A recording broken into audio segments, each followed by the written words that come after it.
은혜 입은 자입니까? 라는 제목으로 같이 말씀을 나누겠습니다. 여러분, 은혜 입은 자입니까? 아멘. 예. 아멘 하신 분은 뭐 설교 안 들으셔도 돼요. 지금부터 주무셔도 돼요. 예. 아직까지 내가 은혜를 입었는지 안 입었는지 모르겠다면 설교 열심히 들으시기 바랍니다. 예. 하나님께서 가브리엘 천사를 마리아에게 보냈어요. 이 가브리엘 천사는 다니엘에 두 번 나오고 그리고 이 누가복음에 나옵니다. 그리고는 뭐 나오지 않습니다.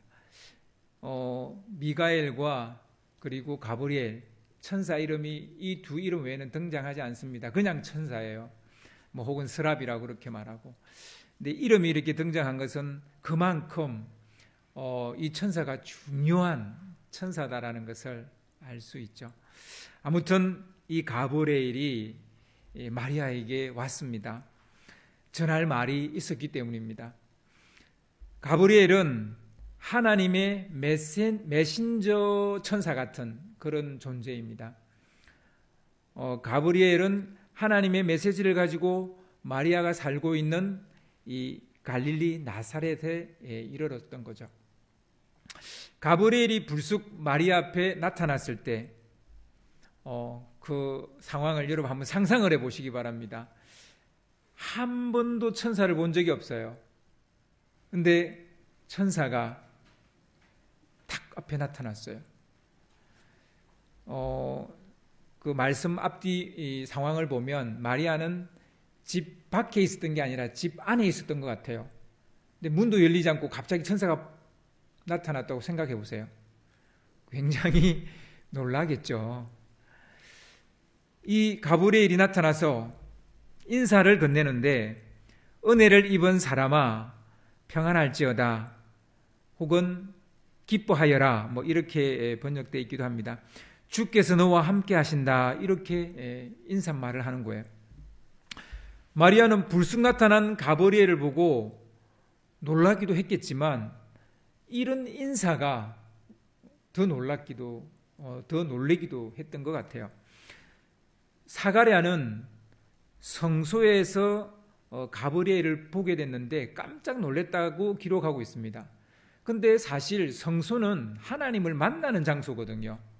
하나님을 만나는 장소에서 천사를 만났는데 깜짝 놀랐단 말이에요.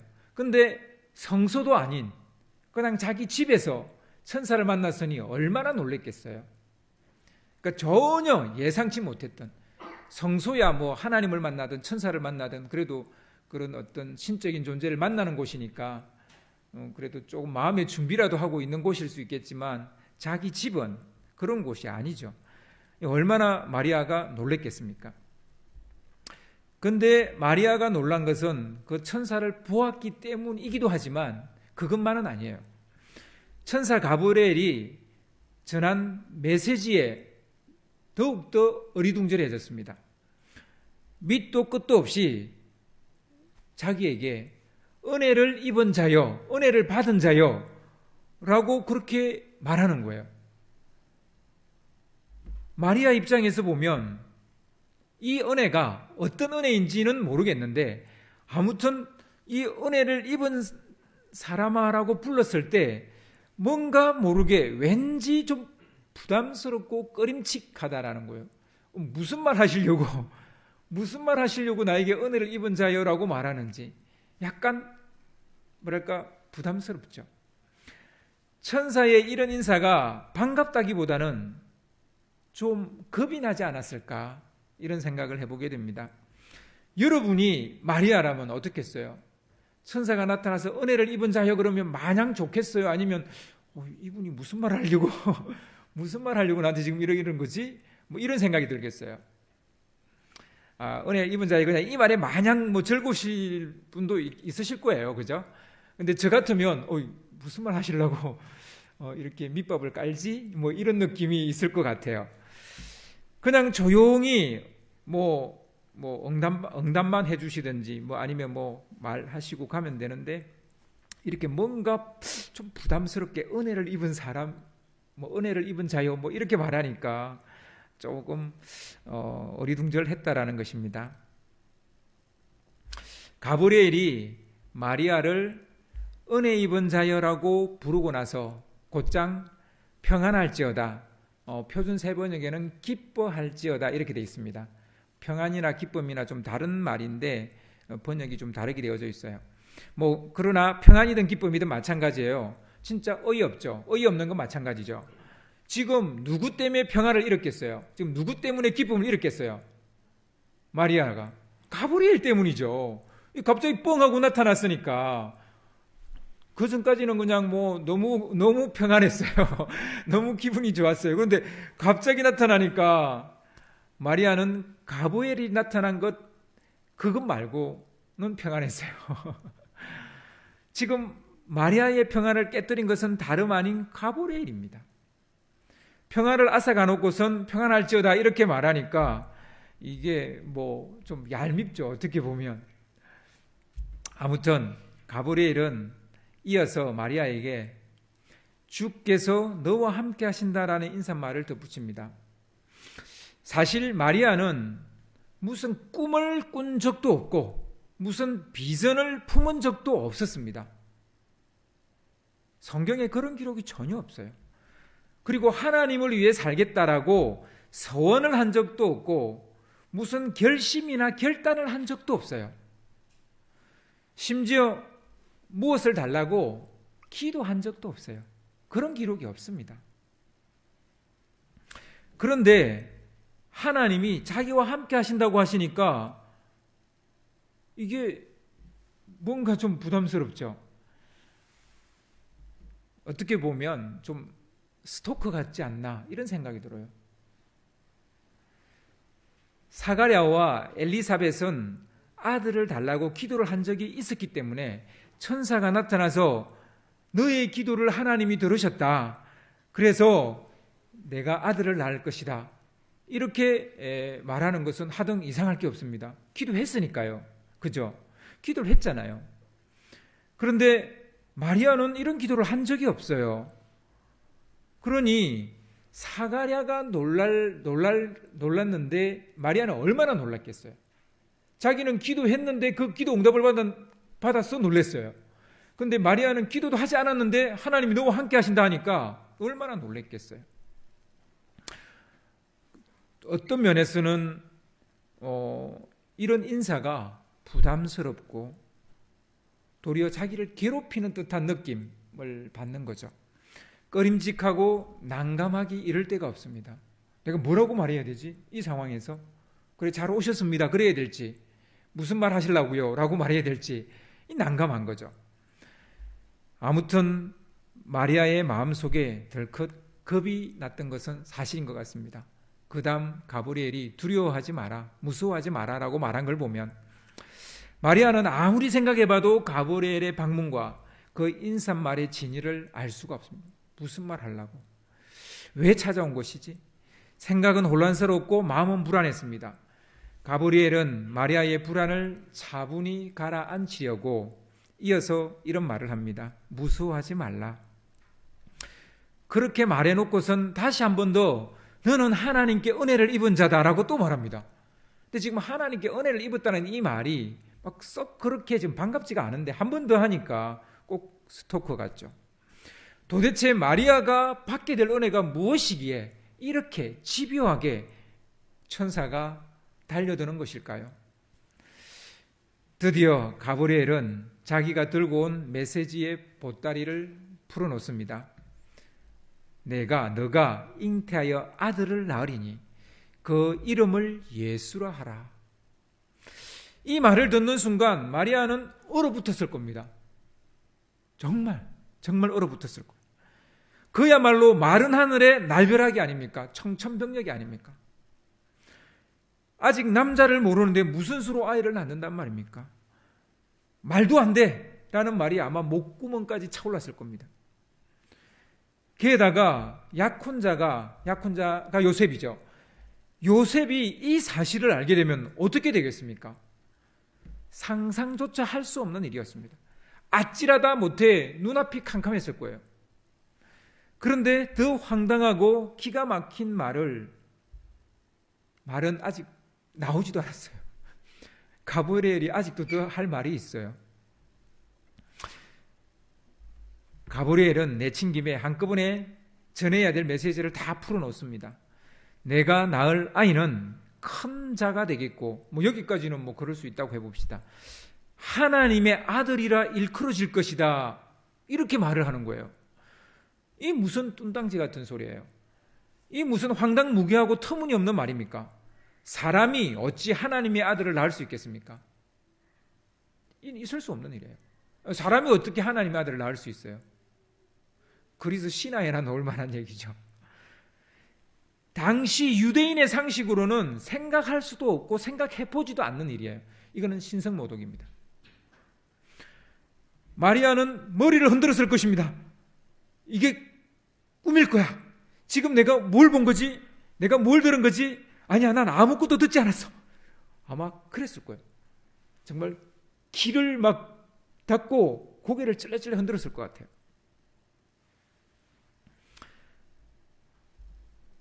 가브리엘은 어찌해야 몰라 하는 마리아, 허둥대고 있는 마리아, 난감해하는 마리아를 바라보며 이해를 돕기 위해서 차분하게 설명을 더 합니다.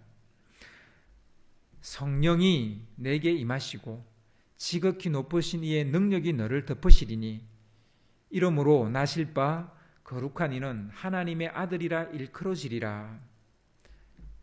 그러니까 성령의 임하심과 능력으로 이 일이 가능할 수 있다, 이런 얘기를 하는 거죠.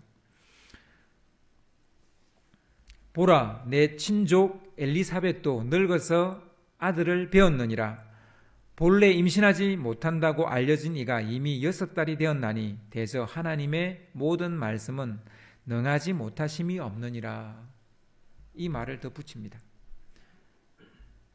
하나님의 성령이 임하고 그의 능력이, 하나님의 능력이 역사하면 이런 일도 가능하다라는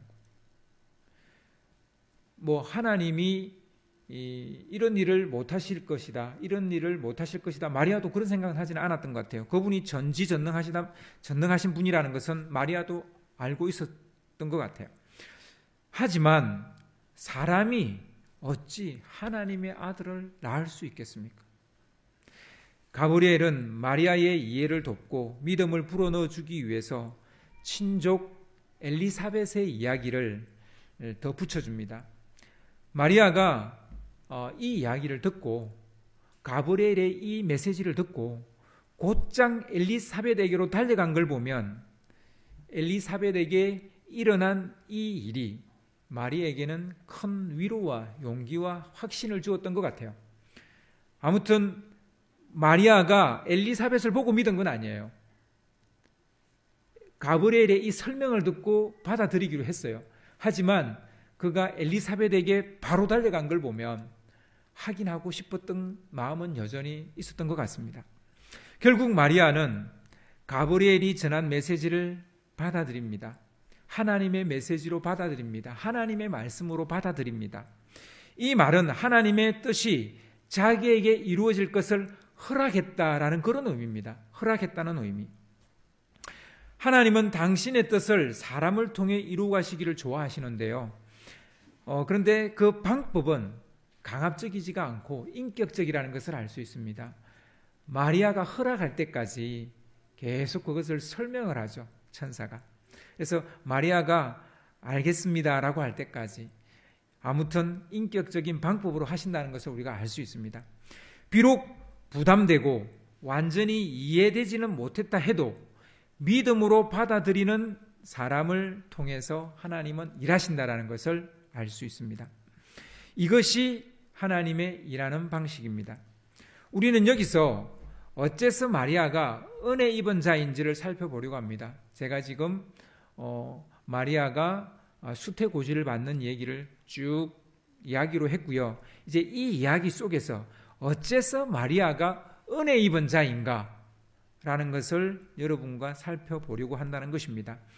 마리아가 은혜 입은 자인 것은 그가 하나님의 아들을 잉태한 자이기 때문입니다. 마리아가 가브리엘의 방문을 받기 불과 6달 전에 먼저 가브리엘이 방문한 사람이 있었죠. 제사장 사가랴입니다. 그는 자기 차례가 되어서 예루살렘 성전에서 제사장의 일을 하다가 제비 뽑기를 해서 성소에 들어가서 분향을 하고 있었습니다. 그때 호련히 가브리엘이 나타나서 하나님이 너의 기도를 들으셨다 하면서 내가 아들을 낳을 것인데 그 이름을 요한이라 하라.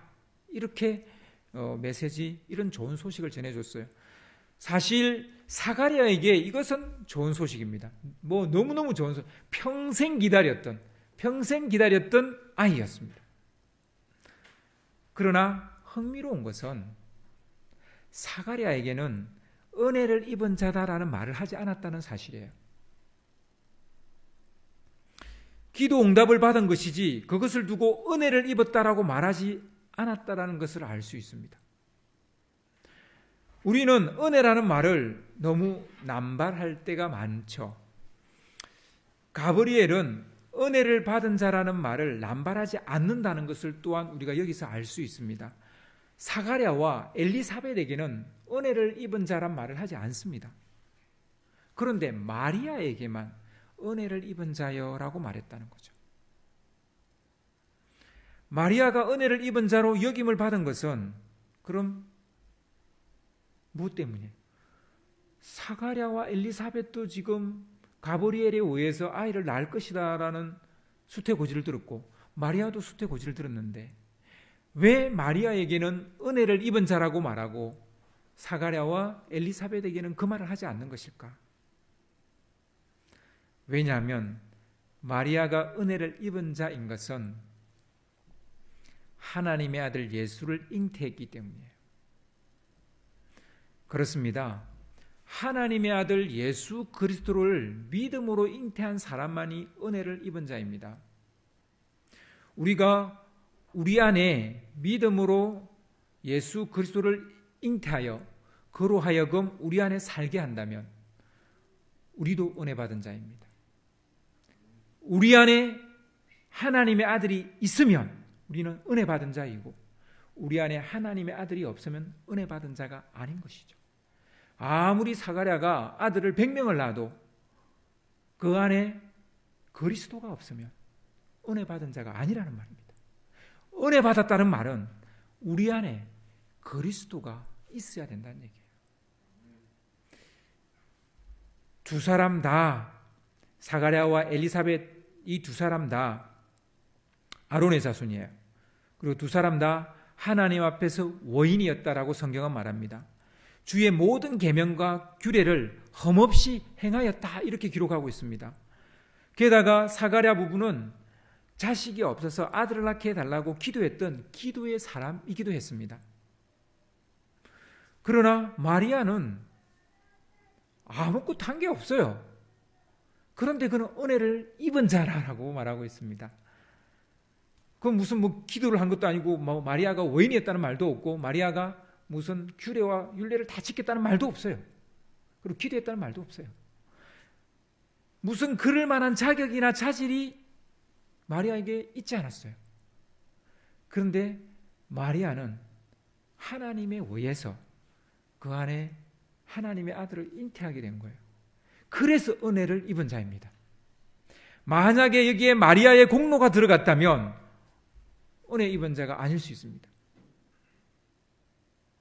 마리아가 만약 내가 하나님의 아들을 낳아서 정말 동정녀 마리아가 되고 싶습니다라고 기도를 해서 그가 하나님의 아들을 잉태했다면 그거는 어쩌면 은혜 입은 자가 아닐 수도 있어요.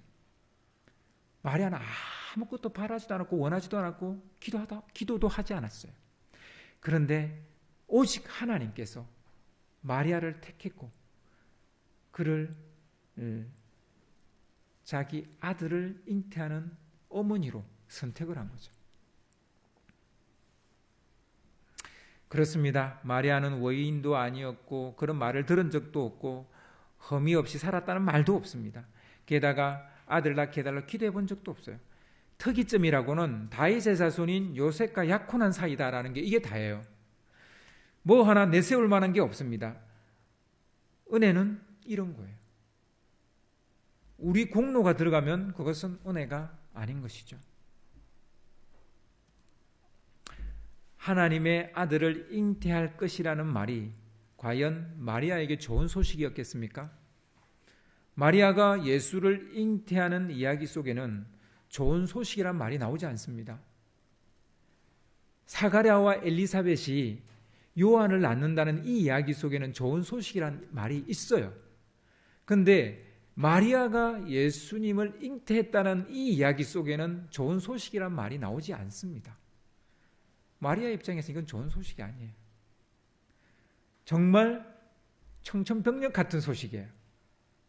가슴이 덜컥하고 내려앉는 소식이에요. 사가랴의 수태교지와 마리아의 수태교지, 그 이야기의 플롯이 아주 비슷해요.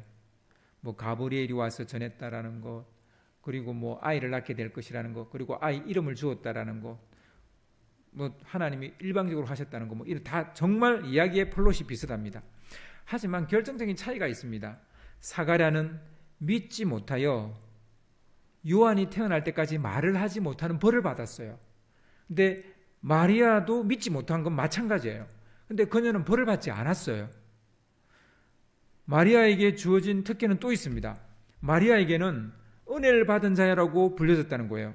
그렇습니다. 은혜를 입은 자는 예수 그리스도를 가슴에 품은 자라는 것을 알 수 있습니다. 여러분이 예수 그리스도를 가슴에 품고 있다면 여러분은 은혜를 입은 자입니다. 우리가 우리 안에 예수 그리스도를 잉태해야 됩니다.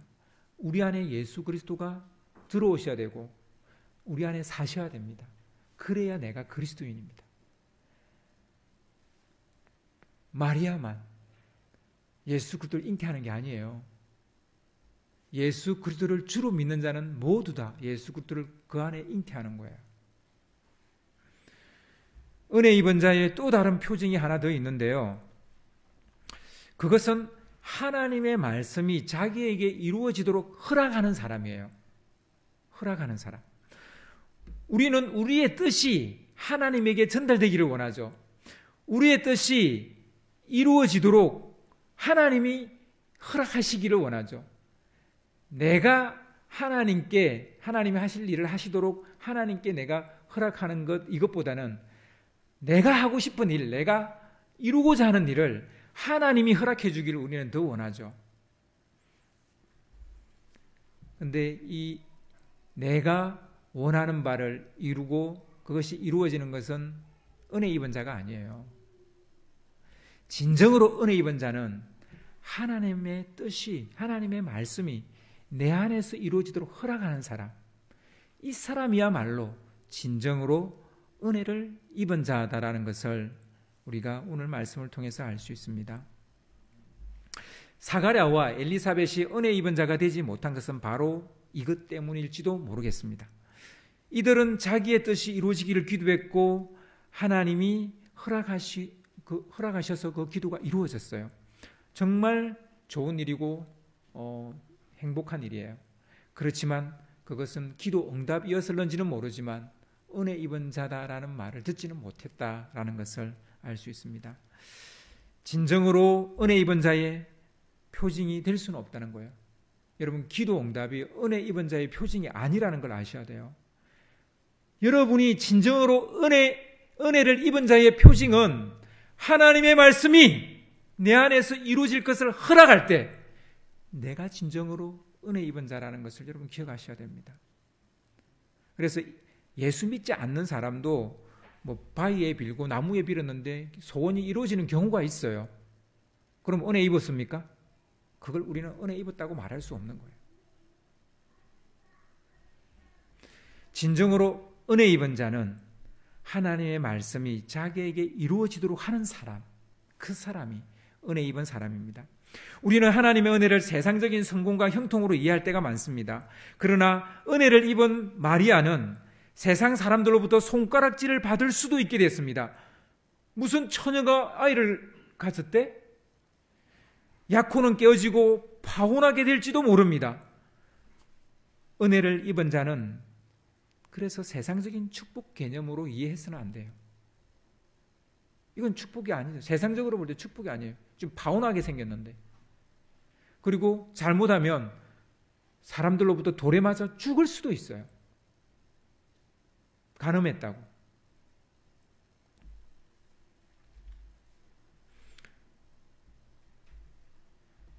은혜 입은 자는 하나님의 말씀이 자기를 통해 이루어지는 것, 자기한테 그게 손해가 되고 때로는 그것 때문에 손가락질을 받고 조롱을 받는다 할지라도 하나님의 은혜를 입은 사람은 하나님의 말씀이 자기를 통해서 이루어지는 것을 허락하는 사람이라는 것을 알 수 있습니다. 우리를 통해 하나님의 뜻이 이루어지도록 우리 자신을 내어준 사람이 진정으로 은혜 입은 자입니다. 하나님께 굴복하는 사람이 진정으로 은혜 입은 자란 그런 말입니다. 내가 하나님을 굴복시키고 내 뜻을 간철시키고 이것이 은혜 입은 자가 아니라 내가 하나님 앞에 굴복당할 때 그게 진정으로 은혜 입은 자다라는 것을 알 수 있다는 것입니다. 우리는 기도하는 것이 이루어지거나 원하는 바대로 일이 풀리면 은혜 받았다라고 말합니다. 하지만 진정으로 은혜 입은 자의 표징은 이런 것이 아니라는 거예요. 오늘 말씀은 두 가지를 이야기했습니다. 하나는 진정으로 은혜 입은 자는 예수 그리스도를 나의 구주로 영접하고 그분이 내 안에 살게 하는 것, 그분이 내 안에서 잉태되어져서 내 안에서 살게 하는 것, 이것이 첫 번째 은혜 입은 자의 표징이고, 두 번째는 나를 통해 주의 말씀이 이루어지도록 나를 내어드리는 이 사람이 은혜 입은 자인 것을 우리는 알 수 있습니다. 우리 예수님 오신 날을 이제 며칠 앞두고 있는데요. 그분이 내 옆을 스쳐 지나가게 해서는 안 돼요. 예수님이 갈릴리 호수에서 열심히 노를 젓는 그 제자들의 배 옆을 스쳐 지나가려고 그랬어요. 그런데 제자들이 엉뚱하게 유령이다 그러는 바람에 예수님이 걸음을 멈췄죠.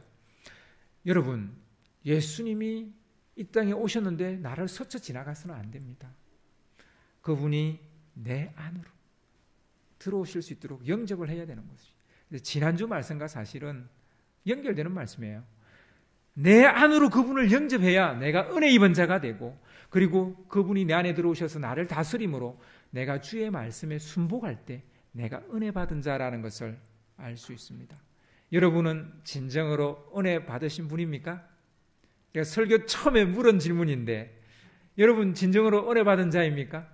은혜 받은 자이기를 간절히 소망합니다.